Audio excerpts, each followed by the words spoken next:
حافظ صاحب ہمارے ناظرین کو ہمیں آج ایسا عمل بتا دیں کہ جس عمل کو کرنے سے اللہ عز و جل کے عرش کا سایہ نصیب ہو جائے۔ جی امام صاحب، اللہ کے نبی صلی اللہ تعالی علیہ وسلم کی ایک حدیث مبارکہ ہے۔ نبی کریم صلی اللہ تعالی علیہ وسلم نے ارشاد فرمایا کہ قیامت کے دن اللہ عز و جل کے عرش کے سائے کے سوا کوئی سایہ نہ ہوگا، اور 3 شخص ایسے ہوں گے جو اللہ عز و جل کے عرش کے سائے میں ہوں گے۔ عرض کی یا رسول اللہ صلی اللہ تعالی علیہ وسلم وہ کون شخص ہوں گے؟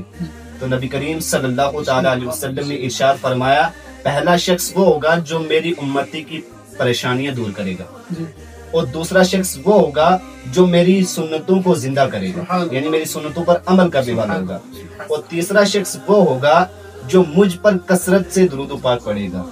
تو امام صاحب ہمیں بھی چاہیے اور ناظرین کو بھی چاہیے کہ نبی کریم صلی اللہ تعالی علیہ وسلم پر کثرت سے درود و شریف پڑھیں۔